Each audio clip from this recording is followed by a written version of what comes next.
Pernah kepikiran nggak gimana caranya perusahaan-perusahaan raksasa yang super gede itu bisa tetap teratur? Nah, hari ini kita bakal bongkar rahasianya. Kuncinya ada di satu hal, pusat pertanggungjawaban. Yuk kita cari tahu bareng-bareng. Coba dia bayangin, sebuah perusahaan punya puluhan ribu karyawan tersebar di seluruh dunia. Gimana coba caranya mereka semua bisa kerja bareng, satu tujuan dan nggak malah jadi kacau balau? Nah, ini dia pertanyaan besarnya, dan ini tantangan yang bakal kita kupas tuntas. Oke, jadi ini dia peta kita untuk pembahasan kali ini. Pertama, kita bahas dulu masalah utamanya, yaitu kekacauan di perusahaan. Terus, kita masuk ke solusinya, akuntabilitas. Habis itu kita bakal lihat ada 4 jenis pusat yang jadi kuncinya. Bedain mana yang efisien dan mana yang efektif. Dan yang paling seru, gimana ini semua nyambung ke departemen tempat Anda kerja. Jadi, gimana caranya ngatasin kekacauan ini? Nah, jawabannya itu ada di sebuah struktur, sebuah konsep yang namanya pusat pertanggungjawaban. Kedengarannya rumit ya? Sebenarnya nggak juga. Ini justru solusi yang cerdas banget buat masalah yang kompleks. Gini deh, bayangin perusahaan besar itu kayak kapal kargo raksasa. Kan nggak mungkin satu kapten ngurusin semuanya sendirian, dari mesin sampai muatan. Pasti pusing. Makanya kapal itu dibagi-bagi jadi unit yang lebih kecil. Ada tim mesin, tim dek, tim kargo. Masing-masing punya kepala sendiri yang bertanggung jawab. Nah, itulah inti dari pusat pertanggungjawaban. Oke, kita sekarang masuk ke jantungnya, ke ide utamanya, yaitu akuntabilitas. Inti dari semua ini sebenarnya simpel. Biar jelas siapa yang bertanggung jawab atas apa. Nggak ada lagi saling lempar tanggung jawab. Pada dasarnya, setiap tim di perusahaan itu kerjanya sama loh. Mereka dapat input, bisa berupa uang, bahan baku, atau waktu kita, terus mereka olah jadi output, entah itu produk jadi atau layanan ke customer. Nah, akuntabilitas itu intinya ngukur seberapa bagus dan efisien proses perubahan dari input ke output ini. Terus buat apa sih repot-repot bikin pusat-pusat kayak gini? Oh, untungnya banyak banget. Tujuannya jadi jelas. Jadi semua orang tahu mau kemana. Wewenang juga jadi gampang didelegasiin, jadi nggak semuanya numpuk di atas. Dan yang keren, ini ngasih ruang buat manajer untuk berinovasi dan ngontrol budget mereka sendiri. Ini semacam fondasi biar perusahaan bisa sukses. Sip, sekarang kita masuk ke dagingnya nih. Ternyata ada 4 jenis pusat atau departemen ini. Ini tuh kayak balok-balok penyusun utama sebuah perusahaan. Dan cara ngukur kinerjanya beda-beda loh. Nah, bisa kita lihat di sini ada 4 jenis utama. Ada yang fokusnya ke pendapatan, ada yang ke biaya, ada yang ke laba, dan yang paling tinggi ke investasi. Yuk kita kupas satu-satu biar jelas. Kita mulai dari yang pertama, pusat pendapatan atau revenue center. Gampangnya, bayangin aja tim sales. Tugas mereka apa? Ya jualan sebanyak-banyaknya. Mereka nggak pusing mikirin harga pokok barang atau biaya produksi. Pokoknya target mereka cuma satu, bawa masuk uang sebanyak mungkin. Nah, itulah pusat pendapatan. Lanjut, yang kedua, pusat biaya atau cost center. Nah, ini kebalikannya. Departemen kayak HRD, akunting, atau bagian produksi di pabrik itu masuk sini. Manajer di sini diukurnya bukan dari pendapatan, tapi dari seberapa jago mereka mengendalikan pengeluaran. Jadi tugas utamanya adalah memastikan biaya nggak membengkak dan sesuai budget.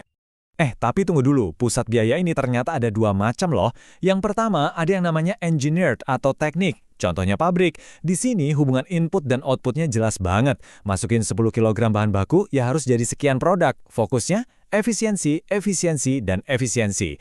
Nah, yang kedua ada yang namanya discretionary atau kebijakan. Contohnya tim riset atau HRD. Susah kan ngukur hubungan antara budget HRD dengan kebahagiaan karyawan? Nah, di sini fokusnya adalah mencapai tujuan dengan budget yang ada. Cara ngukurnya jelas beda banget.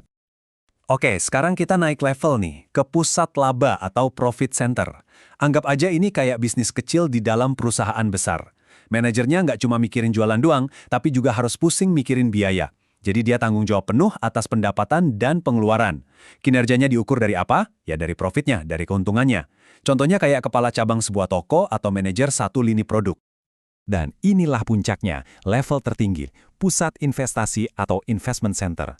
Manajer di sini tuh udah kayak CEO-nya divisi sendiri. Dia nggak cuma tanggung jawab soal untung rugi, tapi juga atas semua aset dan modal yang dipakai buat ngasilin untung itu. Mereka diperlakukan benar-benar kayak pemilik bisnis. Makanya, ukurannya adalah return on investment atau ROI. Seberapa besar keuntungan yang dihasilkan dari modal yang ditanam. Ini level tanggung jawab paling tinggi.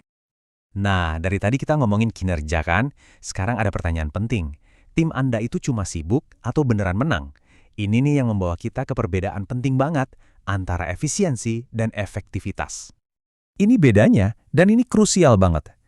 Efisiensi itu artinya melakukan sesuatu dengan benar. Contohnya, pabrik bisa bikin barang dengan cepat dan hemat biaya. Itu efisien, tapi efektivitas itu artinya melakukan hal yang benar. Pertanyaannya, barang yang dibuat itu laku nggak di pasaran? Dibutuhin orang nggak? Nah, itu efektivitas. Percuma kan kita super efisien bikin produk yang nggak ada yang mau beli? Jadi dua-duanya ini harus jalan bareng. Nah, inilah kenapa laba atau profit itu jadi ukuran yang paling ampuh. Kenapa? Karena laba itu otomatis mengukur dua-duanya, efisiensi dan efektivitas. Buat dapat laba, Anda harus efektif, artinya bisa jualan. Dan Anda juga harus efisien, artinya bisa nekan biaya. Jadi satu angka ini, profit, udah mencakup semuanya, komplit. Oke, kita sampai di bagian terakhir. Sekarang, yuk kita coba rangkai semua konsep tadi dan lihat gimana terapannya di departemen-departemen yang mungkin udah kita kenal sehari-hari. Nah, tabel ini ngerangkum semuanya. Coba deh perhatiin polanya. Departemen-departemen pendukung kayak HRD atau keuangan, itu jelas masuknya pusat biaya.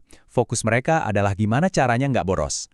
Terus, yang berhadapan langsung sama pelanggan kayak marketing, itu pusat pendapatan. Targetnya ya jualan. Produksi juga pusat biaya karena fokusnya efisiensi. Nah, kalau kita lihat perusahaan secara keseluruhan, itu adalah pusat investasi. Diukurnya dari profit dan ROI. Kelihatan kan polanya? Sebagai penutup, saya mau kasih satu pertanyaan buat Anda renungkan. Coba deh pikirin tim atau departemen Anda sekarang. Kira-kira masuknya kemana? Pusat biaya atau pusat laba? Karena kalau Anda tahu jawabannya, Anda bakal ngerti banget apa sih yang sebenarnya jadi prioritas atasan Anda. Apakah neken biaya atau ngejar pendapatan? Ini kunci buat benar-benar paham cara kerja perusahaan dari dalam. Coba deh dipikirin.